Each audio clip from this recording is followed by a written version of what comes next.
So our trusty thoracic block, we really love this thing, this back pod. If you don't have a back pod at home, we encourage you to get one. They're that much better. But if you don't, you can use, let's say, a soccer ball, a volleyball, something a little bit softer than what a basketball would be. You use it in place of it. But again, fantastic device.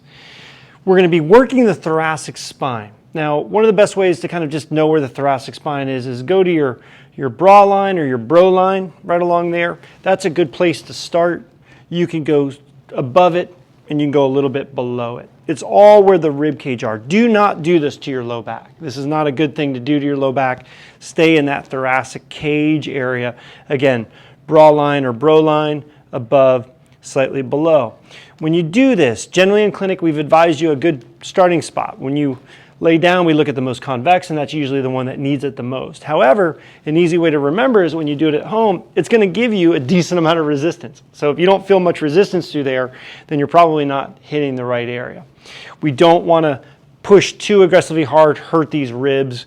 So just make sure that you stay within the guidelines that we've given you with this.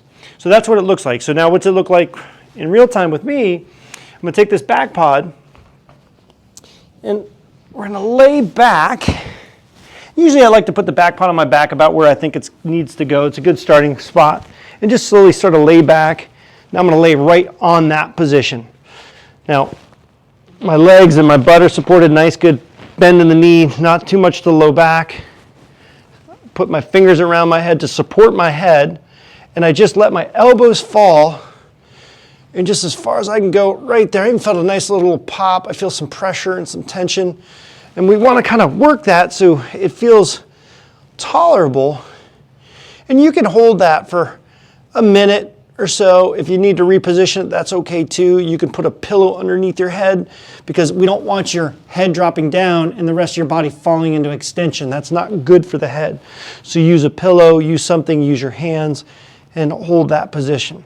So for up to about a minute or so. And then when you're done with that, you can just sort of go up a little bit further. So I just scoot down a little bit and then try up a little bit higher. Now as I go up higher, for me, that one doesn't feel a whole heck of a lot of resistance. So I don't feel like I need that nearly as much as when I go further down, right? That lower part of the bro line, now I start to feel it.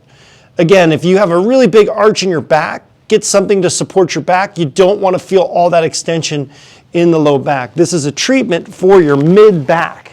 Again, a really great thing to do at the end of the day. Our thoracic spine, which we've talked to you in clinic, is the most important portion of the spine to move and move well, often stiffens up and puts too much pressure on the neck and the low back.